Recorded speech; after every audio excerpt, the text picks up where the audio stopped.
Góc nhìn Việt Nam xin kính chào quý vị và các bạn. Các bạn thân mến, tên lửa đạn đạo phóng từ tàu ngầm là tên lửa đạn đạo được phóng bởi một loài tàu ngầm nhất định. Vào cuối những năm 1950, Trung Quốc đã phải đối mặt với sự răn đe hạt nhân liên tục do các siêu cường kiểm soát độc quyền hạt nhân áp đặt. Do đó, Trung Quốc đã bắt đầu chế tạo tàu ngầm mang tên lửa chiến lược được trang bị đầu đạn hạt nhân để tạo nên khả năng tấn công hạt nhân răn đe lại đối thủ.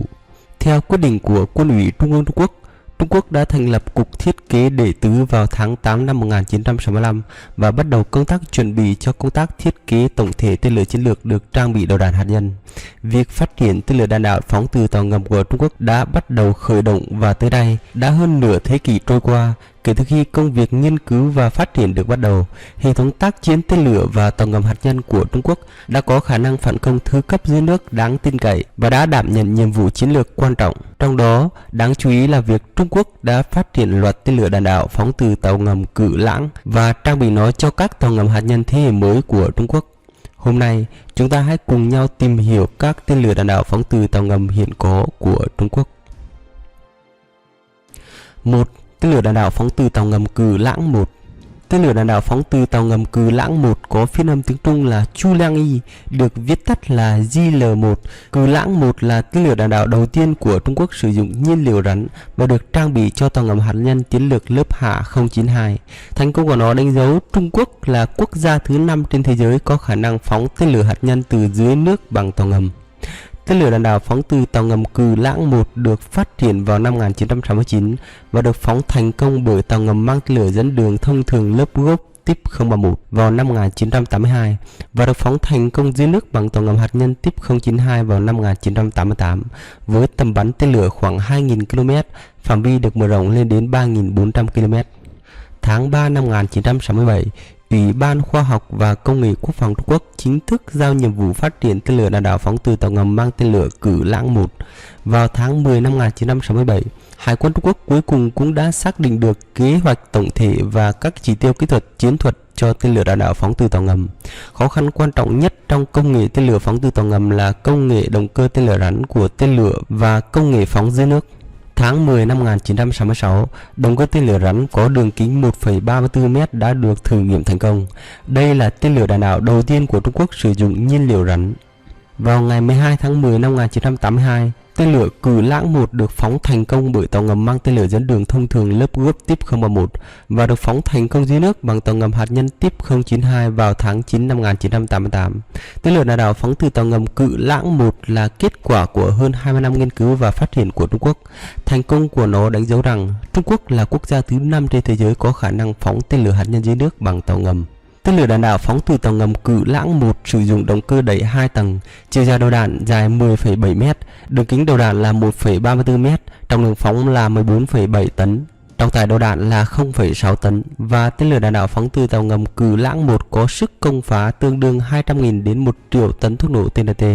So với các tên lửa đạn đạo phóng từ tàu ngầm tiên tiến trên thế giới thì tên lửa đạn đạo phóng từ tàu ngầm Cự Lãng 1 vẫn còn thua xa.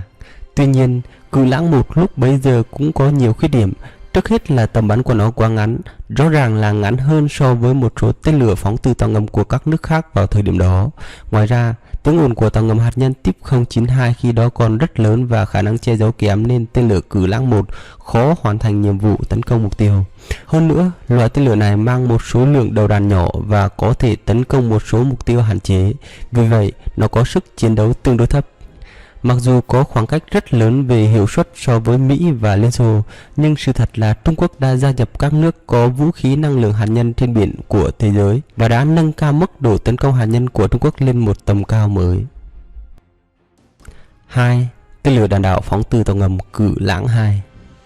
Ngay sau khi Trung Quốc bắt đầu phát triển tên lửa đạn đạo phóng từ tàu ngầm Cự Lãng 1, Mỹ và Liên Xô cùng các nước hùng mạnh khác đã phát triển thành công và trang bị tên lửa phóng từ tàu ngầm thế hệ đầu tiên và đang bắt đầu phát triển trang bị tên lửa đạn đạo phóng từ tàu ngầm thế hệ thứ 2 với tầm bắn xa hơn.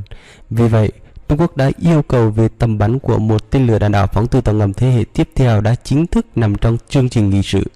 Năm 1976, Quân ủy Trung ương Trung Quốc đã phê duyệt nhiệm vụ phát triển tên lửa phóng từ tàu ngầm Cự Lãng 2. Tên lửa đạn đạo phóng từ tàu ngầm Cự Lãng 2 có phiên âm tiếng Trung là Chu Lang Ơ, được viết tắt là JL2.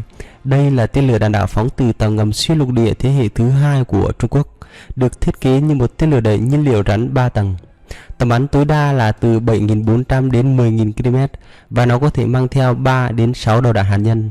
Nó là một cực rất quan trọng của bộ ba hạt nhân của Trung Quốc là tên lửa đạn đạo xuyên lục địa mang đầu đạn hạt nhân, tàu ngầm hạt nhân và giờ đây là tên lửa đạn đạo phóng từ tàu ngầm mang đầu đạn hạt nhân Cự Lãng 2. Năm 1982, Trung Quốc bắt đầu phân tích sơ đồ tổng thể về tên lửa phóng từ tàu ngầm thế hệ mới. Công việc nghiên cứu tiền chế của Cự Lãng 2 được khởi động vào năm 1986. Dựa trên các nguyên tắc thiết kế của cả trên bộ và trên biển, Cự Lãng 2 và Đông Phong 31 có nhiều điểm tương đồng. Sau hơn 10 năm nghiên cứu, vào ngày 2 tháng 8 năm 1999, tên lửa Đông Phong 31 lần đầu tiên được phóng thành công. Cùng năm đó, tên lửa đạn đạo phóng từ tàu ngầm Cự Lãng 2 đã chính thức được phê duyệt để phát triển. Vào tháng 8 năm 2003, chuyến bay thử nghiệm đầu tiên của tên lửa Cự Lãng 2 đã thành công. Mặc dù quá trình bay thử nghiệm cơ bản trong giai đoạn đầu diễn ra tương đối suôn sẻ, nhưng chuyến bay thử nghiệm sau đó đã phải chịu nhiều thất bại liên tục do các vấn đề kỹ thuật khi phóng dưới nước. Cự Lãng 2 được đưa vào sử dụng sau hàng loạt cuộc thử nghiệm phóng dưới nước của tên lửa này từ năm 2011 đến năm 2013. Có tin đồn cho rằng tên lửa đạn đạo phóng từ tàu ngầm Cự Lãng 2 được thử nghiệm thành công ở biển Bột Hải Trung Quốc vào ngày 30 tháng 12 năm 2011. Cự Lãng 2 là tên lửa đạn đạo phóng từ tàu ngầm xuyên lục địa thế hệ thứ hai của Trung Quốc. Nó được thiết kế như một tên lửa đẩy nhiên liệu rắn 3 tầng với tầm bắn tối đa từ 7.400 đến 10.000 km và có thể mang từ 3 đến 6 đầu đạn hạt nhân. Nó sẽ được triển khai trên tàu ngầm hạt nhân Type 094. Mỗi chiếc tàu ngầm hạt nhân 094 có thể mang theo 12 tên lửa đạn đạo Cự Lãng 2. Điều này cho phép Trung Quốc lần đầu tiên có khả năng răn đe hạt nhân trên biển thực tế và nó có thể tấn công toàn bộ lãnh thổ của Nga và thậm chí là bờ Tây của nước Mỹ từ vùng ven biển của Trung Quốc. Vào ngày 14 tháng 11 năm 2013, Quốc hội Mỹ đã đưa ra một báo cáo về tên lửa đạn đạo phóng từ tàu ngầm Cự Lãng 2 của Trung Quốc cho thấy rằng Cự Lãng 2 có đủ sức mạnh để tấn công nước Mỹ. Vào ngày 1 tháng 10 năm 2019, trong cuộc diễu binh kỷ niệm 70 năm Quốc khánh Trung Quốc, tên lửa đạn đạo phóng từ tàu ngầm Cự Lãng 2 đã chính thức được trình làng.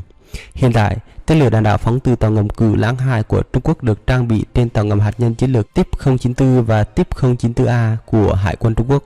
Có 2 chiếc ở Tây Thái Bình Dương và 1 chiếc ở Ấn Độ Dương. Các tên lửa đạn đạo Cự Lãng 2 này luôn trong tình trạng sẵn sàng chiến đấu với khả năng tấn công lục địa Bắc Mỹ và có thể tiến hành một cuộc phản công hạt nhân bất cứ lúc nào nhằm răn đe lại đối thủ. 3. Tên lửa đạn đạo phóng từ tàu ngầm Cự Lãng 3. Vào tháng 12 năm 2018, truyền thông Trung Quốc thông báo rằng Trung Quốc đã phóng thử thành công một tên lửa đạn đạo phóng từ tàu ngầm mang tên Cự Lãng 3. Theo truyền thông Mỹ, vụ phóng thử có tầm bắn khoảng 12.000 km. Cự Lãng 3 được sử dụng một số công nghệ tiên tiến với tầm bắn xa hơn phiên bản trước của nó là Cự Lãng 2 để đạt được tầm bắn 12.000 km, đồng thời có thể mang theo 10 đầu đạn hạt nhân dẫn đường riêng biệt giúp nó có thể dễ dàng vượt qua sự đánh chặn của hệ thống đánh chặn chống tên lửa của đối phương. Theo báo chí nước ngoài, Cự Lãng 3 đã trải qua nhiều cuộc thử nghiệm thành công, với lần thử nghiệm đầu tiên vào tháng 11 năm 2018. Có thông tin cho rằng phương án tên lửa này được trang bị trên tàu ngầm hạt nhân mang tên lửa đạn đạo Type 096 mới nhất của Trung Quốc. Một khi cả hai được kết hợp hiệu quả, các lực lượng hạt nhân chiến lược của Trung Quốc sẽ có thể phóng tên lửa hạt nhân từ vùng ven biển của Trung Quốc. Điều này có thể ngăn chặn hiệu quả những quốc gia xa xôi đang âm mưu chống lại Trung Quốc. Tên lửa đạn đạo phóng từ tàu ngầm Cự Lãng 3 có phiên âm tiếng Trung là Chu Lang San, được viết tắt là JL3, là tên lửa đạn đạo phóng từ tàu ngầm xuyên lục địa thế hệ thứ 3. Nó có tầm bắn xa nhất là 12.000 km và có thể mang tới 10 đầu đạn hạt nhân. Nó dự kiến sẽ được triển khai trên tàu ngầm hạt nhân chiến lược Type 096 mới nhất của Trung Quốc. Các phương tiện truyền thông của Mỹ cho rằng Cự Lãng 3 là sự cải tiến của Đông Phong 41 trên đất liền. Nó có thể được phóng ở vùng ven biển của Trung Quốc để bao phủ toàn bộ Mỹ và châu Âu và dự kiến sẽ được đi vào hoạt động vào năm 2022. Việc bổ sung loại tên lửa này vào biên chế chắc chắn sẽ tăng cường sức mạnh răn đe hạt nhân của Trung Quốc lên một tầm cao mới.